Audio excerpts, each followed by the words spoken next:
Hello friends, welcome to யாஸ்ட் recipes. இன்றைக்கி நம்ம சேனலில் சப்பாத்தி சாதம்க்கெலாம் தொட்டு சாப்பிட்ற மாதிரி ஒரு சூப்பரான எக் பொடி மாஸ் தொக்கு தான் எப்படி செய்யறதுன்னு பார்க்க போகிறோம். இந்த தொக்கு சாப்பிடவே அவ்வளோ சூப்பராக இருக்கும். செய்கிறது ரொம்ப ஈஸி. வாங்க எப்படி செய்யறதுன்னு பார்க்கலாம். அதுக்கு நான் இன்றைக்கி 4 முட்டை எடுத்திருக்கேன். இதில் அரை ஸ்பூன் உப்பு சேர்த்துக்கலாம், அரை ஸ்பூன் மிளகுத்தூள் சேர்த்துக்கலாம். ஒரு பீட்டர் வச்சு இந்த எக்கை நல்லா பீட் பண்ணி எடுத்துக்கோங்க. அப்போ தான் நம்ம ஆம்லேட் போடுறப்ப நமக்கு அது நல்லா ஃப்ளஃபியாக கிடைக்கும். இப்போ பீட் பண்ணியாச்சு, இது இருக்கட்டும். பேனில் ஒரு 2 ஸ்பூன் அளவுக்கு எண்ணெய் சேர்த்துக்கோங்க. எண்ணெய் சூடானதும் நம்ம பீட் பண்ணி வச்ச எக்கை சேர்த்துக்கலாம். சேர்த்துட்டு உடனே திருப்பி போடாதீங்க. கொஞ்சம் ஒரு 5 மினிட்ஸ்க்கு வெயிட் பண்ணுங்கள். எக் நல்லா ஒரு சைட் வெந்ததுக்கு அப்புறம் திருப்பி போடுங்க. ஆம்லேட் இந்த மாதிரி உடஞ்சா பரவாயில்ல, ஏன்னா நம்ம பொடி மாஸ் தான் செய்ய போகிறோம். நல்லா 2 சைடும் வேக வச்சு எடுத்துக்கோங்க. நல்லா வெந்ததுக்கு அப்புறம் கரண்டியாலே இதை லைட்டாக இந்த மாதிரி கட் பண்ணி எடுத்துக்கோங்க. நல்லா பெரிய பெரிய பீஸாக இருக்கணும். இப்படி இருந்தால் தான் நல்லாயிருக்கும். முட்டை நல்லா வெந்துருச்சு, இதை தனியாக எடுத்து வச்சிடலாம். அதே பேன்லேயே ஒரு 2 ஸ்பூன் அளவுக்கு எண்ணெய் சேர்த்துக்கோங்க. எண்ணெய் சூடானதும் அரை ஸ்பூன் கடுகு சேர்த்துக்கலாம், அரை ஸ்பூன் சோம்பு சேர்த்துக்கோங்க. இப்போ கடுகும் சோம்பும் நல்லா பொரிஞ்சதுக்கப்புறம் வெங்காயம் சேர்த்துக்கலாம். 2 வெங்காயத்தை நல்லா பொடியாக கட் பண்ணி வச்சுருக்கேன், அதையும் சேர்த்துக்கோங்க. இப்போ காரத்துக்கு 2 பச்சை மிளகாவை பொடியாக கட் பண்ணி வச்சுருக்கேன், அதையும் சேர்த்துக்கலாம். ஒரு கொத்து நல்லா ஃப்ரெஷ்ஷான கருவேப்பிலை சேர்த்துக்கோங்க.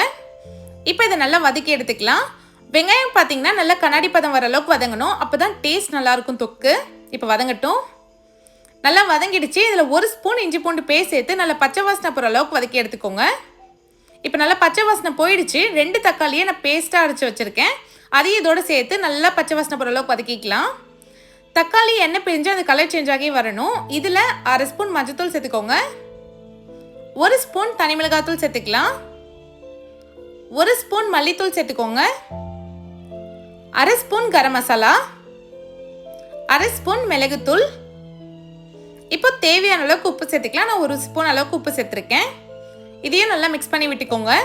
மசாலாவில் அந்த பச்சை வாசனை போனதுக்கப்புறம் இதில் ஒரு 1/4 கப் போல் தண்ணி சேர்த்துக்கோங்க. தண்ணி ரொம்ப சேர்க்க வேணாம், லைட்டாக சேர்த்தாலே போதும். இதை ஒரு வாட்டி மிக்ஸ் பண்ணி விட்டுக்கலாம். இதை மூடி போட்டு ஒரு 5 நிமிஷம் நல்லா கொதிக்க வைங்க.